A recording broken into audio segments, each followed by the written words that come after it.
Okay, I'm going to go over this very interesting study from JAMA. This was actually performed by a physician who was treating many of his patients with intermittent fasting and doing it himself. And he wanted to see the benefits that he expected on doing intermittent fasting on men and women who were overweight. So he did this randomized trial and actually found some very interesting, and when I say interesting, I mean kind of the opposite of what he expected. So let's look at this study overview. With the time-restricted feeding, this is what they call the TRE group, time-restricted eating. They ate in an 8-hour window. They skipped breakfast, and then the other group, they were calling the CMT, the consistent meal timing. They ate at normal meal times, had snacks whenever they wanted, and this was over a 12-week period of time. I don't know if you can hear my crazy kids right now. They're on a school break, so they're going crazy. All right, so what were the results? I'm going to show you the very specific results, but then we'll go down to the bottom and really summarize it. So as far as weight loss, there was no significant difference between the groups. They had them, I probably didn't mention this, they had them calorie equated. There we go. So calories were the same. They put them all in a little bit of a deficit, and so they all lost some weight, but there was no statistically significant difference between the two groups. Okay, so already as far as weight loss, there's no real evidence that doing intermittent fasting is better than just eating throughout the day with snacks as far as weight loss. And for us, we're not just interested in weight loss only, or specifically, because it can be very deceiving, as you'll see. Okay, now let's look at this category, body composition. They did DEXA scans, which is kind of the gold standard X-ray to look at the difference between lean body mass and fat mass. So as far as whole body fat mass, no significant difference between the groups. As far as total lean mass, here's where we start to see some difference. The fasting group, intermittent fasting group, had a significant decrease in their lean mass. So that means mostly muscle tissue. And this is what we know that fasting does, is because you're not taking in enough, especially carbohydrates, then the stress hormones like cortisol especially goes and steals proteins from your muscle tissue, literally breaks it down. It will also break down bone tissue, skin, gland tissue, and then it converts it to glucose, and then you have energy. Instead of just eating glucose in the form of carbs, you have to steal muscle tissue in order to make glucose and then use it. But it costs cortisol. And so there is a 1.7 pound difference as far as lean mass lost by those fasting versus those just eating throughout the day. Same calories, remember. Okay, that's total lean mass. So then they looked at, well, where was this coming from? Arms, legs versus the trunk down here. And all three zones had a significant decrease in lean mass in the fasting group only. Okay, so definitely, and this is total trunk, so it makes sense. So in other words, they lost lean mass in arms, legs, and trunk. Okay, let's look at some other measures too, some other health measures in general. So blood pressure, there was, with the fasting group, there was no significant change in their blood pressure. The systolic is the top number. So like the 120 over 80, that'd be the 120 number.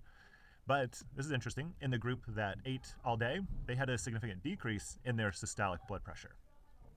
Okay, so interesting there. Now, as far as physical activity measured by the Oura Ring, their steps per day and that, they measured this, and this is very important too. In the fasting group, they had a significant drop in how much daily movement they were doing, and they had a significant drop in how many steps per day they took, to the number of an average of about 2,200 less steps per day. So remember, both of these groups were eating the same amount of calories, but the fasting groups tended to move less. Why would that be? Why would they be less likely to move? Well, because the body senses that it's in a famine state or a wartime state rather than a peacetime abundance state, and so it's going to decrease your motivation to get up and move or take those extra steps when you don't have to. In this study, they didn't tell them to do anything different. They didn't say walk more, walk less. They just measured, how they acted without telling them. So it is very interesting. Just subconsciously, the body reduces the amount of movement they're doing because it's trying to conserve. Because you're telling the body that you're in a famine or wartime state. And so it's going to conserve. Okay, last category, we have a sleep category. And this was interesting. There was no change in the fasting group as far as their sleep, not better, not worse. But interestingly enough, the group that ate all day did improve based on a sleep scale that they took. So sleep quality, interesting. So let's look at these key points here. So this, the TRE, this is the fasting group, the 8-hour window. They had a loss of lean mass, and that was both in their appendages and their trunk. That was significant. So they lost more muscle mass, basically. And loss of muscle mass is the sign that your body is in a bad state. So you see that in people with cancer. You see that in people with more end-stage diseases as they lose muscle mass. With aging, that's one of the biggest signs of mortality is imminent when you start to lose muscle mass. So that's not a good direction to go. We saw reduced physical activity, no improvement or no worsening in blood pressure, no improvement, no worsening in sleep quality. However, with the people that were eating throughout the day, they maintained their lean muscle mass while still losing fat. They maintained their physical activity level, and they improved categories of blood pressure and sleep quality. And that's because their bodies were in a somewhat peaceful state, an abundant state. They were getting regular food. Remember, calories were the same between these two groups. They're getting regular food, and so they were in a peacetime state of their body, and so their body is free to kind of spend energy on movement, spend energy, even on the brain. Maybe that had to do with sleep quality. Who knows? Just a guess. And then some interesting things about this physician who is the lead author. He actually used to practice intermittent fasting and would tell his clients to do that. He wrote in the study that he stopped practicing it and he stopped recommending it after doing this study. So very interesting. Good on him too for doing it, and just admitting you're wrong. I've been wrong about things in the past. I've promoted omega-3 fish oil before to people, and you know what, you just sometimes have to learn the hard way and do that walk of shame, but it's better to do that than just keep pushing something that doesn't work. That's not good for your patients.